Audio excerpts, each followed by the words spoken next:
Hello there! When I started creating videos on this channel almost a year and a half ago, I really didn't envisage making a video like this one. I have always seen, and continue to see this platform as an area that I can air my lighthearted and slightly irreverent views on scale modeling, a hobby I've been passionate about for the vast majority of my life. Sure, I sometimes poke fun at the hobby in a good-natured way. I mean, come on, we're grown men and women building toy airplanes here. But I like to think I poke fun at myself just as much, if not more. It's a fun hobby, and I do my best to have fun with it. There have been a few people that have taken offense at this approach, but thankfully, the vast majority of viewers have been overwhelmingly positive, for which I am very grateful. I wouldn't still be here 17 months later making videos if that were not the case. Those who know me know that there are few things that are immune from my lame attempts at humor. That's just who I am. A chronic class clown. Always have been, always will be. That doesn't mean that I don't take anything seriously, but even the most serious of subjects can sometimes have an element of absurdity. In a recent video, I made an off-the-cuff snide comment about Donald Trump. Now, the hat, well, here in Canada we call this a toque. In the UK, of course, it's a woolly hat. In the US, well, I guess it's whatever Donald Trump wants to call it this week. They used to be called the hats of Mexico. Unsurprisingly, there were some uncomplimentary comments from a couple of viewers who did not appreciate this, though again, the majority of replies were in favor of my jibe. You can't please all the people all the time. I might point out that I also poked fun at our then Prime Minister, Justin Trudeau, in that same video. Curiously, no one commented on that. One annoyed viewer felt that politics had no place in a modeling video, and generally speaking, I actually agree with that. Previously, I would never even entertain the idea of making a political statement on the government of a country I have never lived in, especially our neighbor and what was one of our closest allies. According to YouTube's analytics, the majority of my viewers are in the United States, so I'm well aware that I risk losing subscribers by posting this video, but I feel I can no longer keep quiet about it because now it's personal. Your president has verbally attacked, belittled, and humiliated Canada, our sovereignty, our beliefs, our politics, our way of life. I've never been personally a fan of Justin Trudeau, but by calling him Governor Trudeau, Mr. Trump doesn't just insult our Prime Minister, he insults one of the foundations of our political system. I wonder how he would like being referred to as Member of Parliament Trump on the world stage, or if it was suggested that we annex the US, making it the 11th province or 4th territory of Canada. Perhaps America would be better off being the 32nd Estado of Mexico, or 33rd if you include Mexico City. Donald Trump is a habitual liar. Lies born of the bizarre fantasy world he inhabits, a world he created, completely isolated from any sense of reality. His words and actions continue to astound me daily. Just when I think he can't possibly surpass his level of ignorance and immaturity, he does just that the very next day. And then he surpasses that the day after, and the day after that, and the day after that, and so on. It doesn't take much effort to fact-check the nonsense he comes out with, and it seems the sycophants he's surrounded himself with are incapable or unwilling to do that. Perhaps they have so immersed themselves in the cult of Donald that they actually believe the verbal diarrhea he constantly spews. I guess if he repeats the lies enough times, they eventually become fact to those who will listen. His and the brown-nosing J.D. Vance's cowardly, immature, and shameful attack in the Oval Office on President Zelensky of the Ukraine would have been unacceptable from a couple of 6-year-olds, let alone the President and Vice President of the United States. Regardless of your opinion of the Ukrainian president or the conflict in Ukraine, no one should have had to suffer a public humiliation like that. I don't know about where you guys live, but if that kind of thing had happened in a bar around here, Mr. Trump would probably have been hauled outside and had the living shit kicked out of him, while J.D. Vance would be cowering under a table, peeing his pants. Donald Trump is alienating the United States from the rest of the world, attacking allies and befriending enemies. Let's not mince words here. Vladimir Putin is a dictator of the worst kind.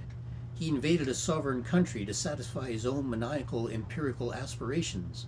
He indiscriminately bombs hospitals, shopping centers, and schools, killing thousands of innocent people in clear violation of the Geneva Convention and international law. He imprisons his own people for speaking out against him.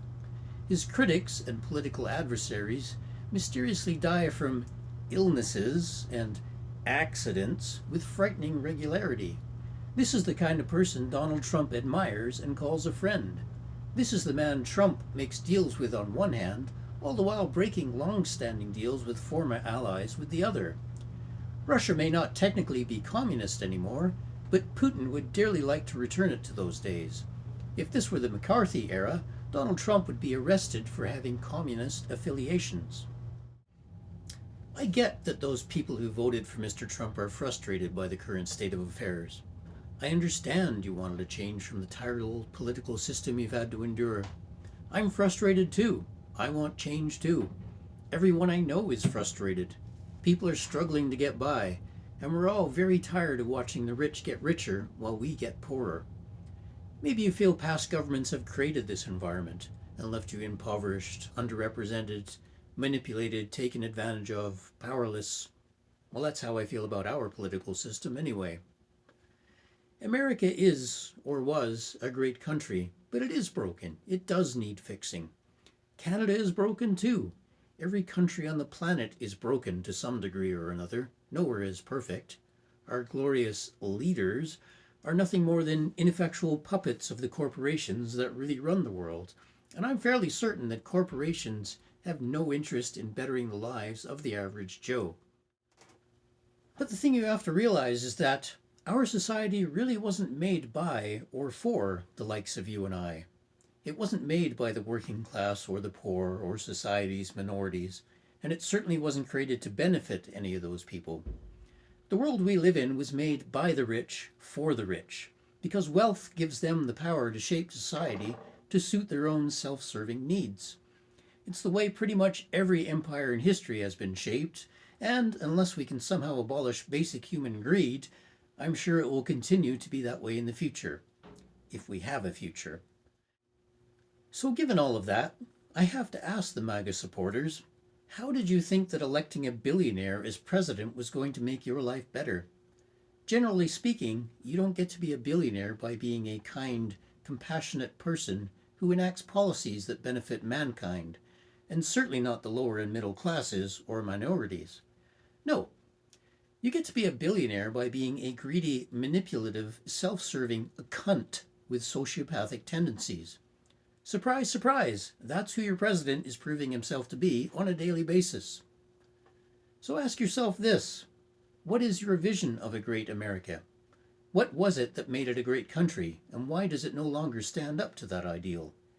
Then step back and take a good, long, hard look at Mr. Trump and his cronies, and ask yourself if their actions are really going to return America to the land of milk and honey it presumably once was. Because quite frankly, Canada, and I'm guessing most of the rest of the world, just aren't seeing it.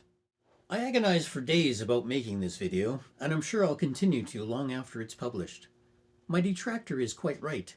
It doesn't belong on what is supposed to be a lighthearted, fun-filled scale modeling channel, and I know I risk losing a good portion of my biggest audience by posting it.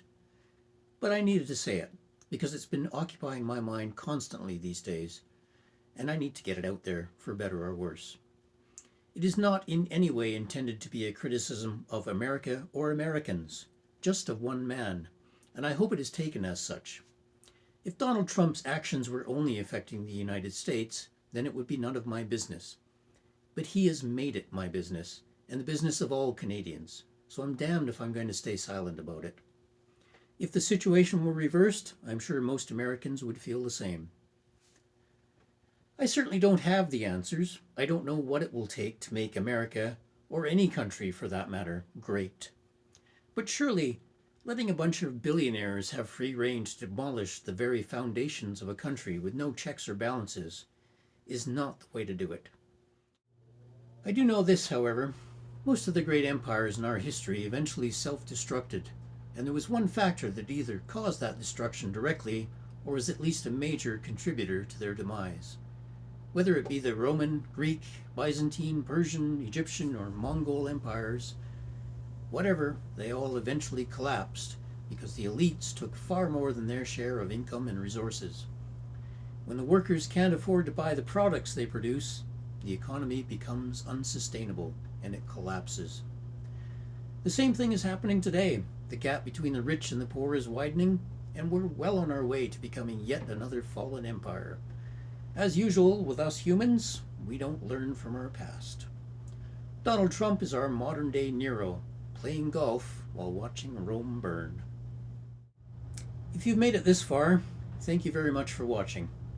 I accept that there will be those who disagree with me, perhaps vehemently.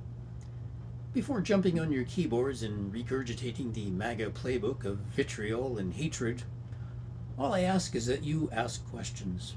Don't take everything at face value. Research. Fact check. Then come back to me and back up your comments with documented facts. Then we'll talk. Thanks again. Regular scale modeling content will resume soonish.